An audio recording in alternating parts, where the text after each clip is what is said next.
ajaran Islam. Dalam 23 tahun masa kenabiannya, Rasulullah mengajarkan tauhid, akhlak mulia dan tasawuf dan syariat Islam. Pada masa Rasulullah, hukum Islam dibentuk langsung dari wahyu Allah yang disampaikan kepada Nabi Muhammad. Sumber pada masa ini yang pertama Al-Quran. Al-Quran adalah sumber utama hukum Islam yang diturunkan secara bertahap selama 23 tahun, 13 tahun di Mekah dan 10 tahun di Madinah. Ayat yang diturunkan di Mekah lebih berfokus kepada pembentukan akidah dan moralitas dasar umat Islam. Ayat yang diturunkan di Madinah lebih berfokus kepada hukum praktis. Sumber yang kedua yaitu sunnah Rasulullah. Sunnah Rasulullah itu mencakup kepada kaul perkataan, fiil perbuatan dan persetujuan takrir Rasulullah. Sunnah itu berfungsi untuk menjelaskan ayat-ayat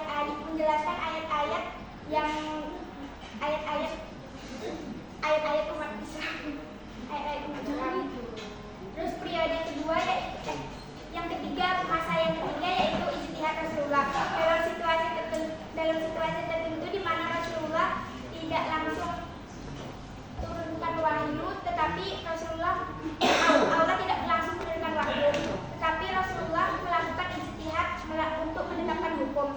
Periode kedua yaitu masa Khulafaur Rasyidin dan sahabat. Pada masa setelah wafatnya Nabi Muhammad tahun 632 Masehi, wahyu berhenti turun. Dan namun umat Islam terus menghadapi persoalan-persoalan baru yang butuh penyelesaian hukum. Sumber hukum pada masa ini yaitu Al-Quran dan Sunnah itu menjadi sumber utama. Dan yang kedua itu ijtihad sahabat.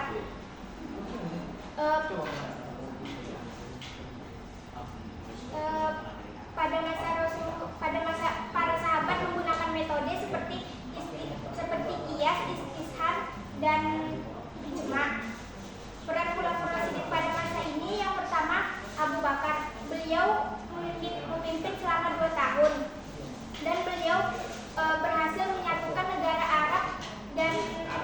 Arab di mana yang banyak setelah banyak yang murtad dan beliau berhasil menyelesaikan persoalan zakat bagi kaum yang menolak untuk membayar zakat. Yang kedua yaitu Umar bin Khattab pada masa ini beliau memperluas kerajaan Islam hingga Persia dan Mesir. Yang ketiga itu Utsman bin Affan itu membakukan mushaf Al-Quran supaya tidak ada perbedaan bacaan di antara kalangan umat Islam.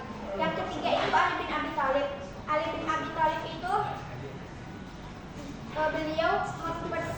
beliau menyelesaikan persoalan politik. Periode ketiga masa tabi'in. Setelah berakhirnya masa Khulafaur Rasyidin, masa selanjutnya itu masa tabi'in. Masa tabi'in yaitu di mana tabi'in adalah generasi yang hidup setelah generasi sahabat. Pada masa tabi'in ini mereka tidak langsung bertemu dengan Nabi Muhammad, tetapi mereka belajar dengan para sahabat langsung. Dan pada masa Khulafaur Rasyidin ini ada 3, yaitu yang pertama Hasan al-Basri. Hasan al-Basri ini lahir pada tahun 642 Masehi. Yang kedua itu Ibnu Sirin, lahir pada tahun 655 Masehi. Dan yang ketiga ini Sa'id al-Musayyib, lahir pada tahun 645 Masehi. Periode keempat yaitu masa taklid. Masa taklid itu di mana para umat Islam itu mengikuti pendapat ulama yang mereka ikuti. Yang pertama itu mazhab Hanafi. Mazhab Hanafi itu cara ijtihadnya itu dengan penolakan mafhum. Dan mazhab Maliki ini yaitu mazhab Maliki cara ijtihadnya itu dengan cara dalil-dalil Al-Quran.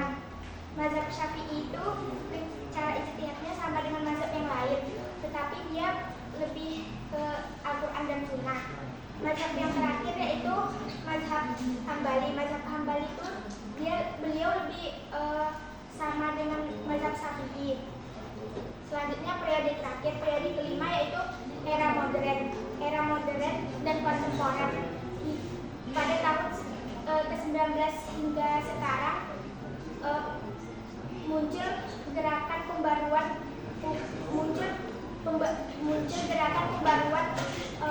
perkembangan hukum Islam untuk menjawab perkembangan zaman modern.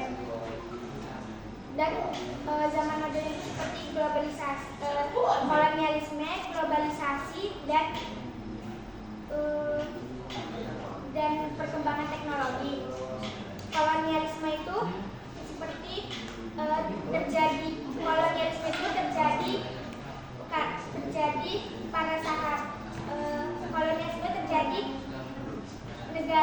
negara Muslim itu dijajah oleh kekuatan Barat. Dan kalau globalisasi itu lebih ke penyebaran Islamnya lebih cepat. Kalau modern itu kalau perkembangan teknologi itu penyebaran Islamnya itu lebih cepat dan lebih cepat.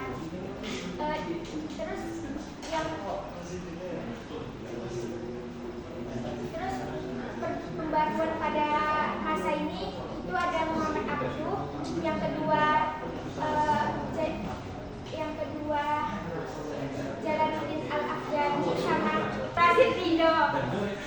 Sekian dari saya, terima kasih. Wassalamualaikum warahmatullahi wabarakatuh. Ada yang ingin bertanya? Aspek-aspek apa saja yang diatur dalam hukum Islam pada masa Rasulullah? Hukum Islam pada perkembangan Rasulullah itu ada akidah, akhlak, dan tasawuf. Baik, saya akan memberikan pertanyaan kepada pemateri. Bahwasanya pemateri tadi mengatakan bahwanya sunnah itu mencakup dari perkataan, perbuatan, dan persetujuan. Dan yang saya minta, sebutkan satu saja contoh dari sunnah perbuatan tersebut. Tetapi sunnah ini sangat jarang dilakukan oleh manusia. Sunnahnya yaitu yang jarang yaitu memakai siwak. Pada zaman Rasulullah. Sudah. Apakah ada yang Baiklah, saya ingin menanyakan pada era modern atau kontemporer ada tokoh-tokoh pembaruan. Siapa saja tokoh pembaruan tersebut? Tokoh pembaruan pada masa era modern dan kontemporer itu ada 3. Yang pertama Muhammad Abduh, yang kedua Jalaluddin Al-Afghani, dan yang ketiga itu Rashid Ridho. Apakah dapat diterima? Sekian yang dapat saya sampaikan, kurang dan lebihnya mohon maaf. Wassalamualaikum warahmatullahi wabarakatuh.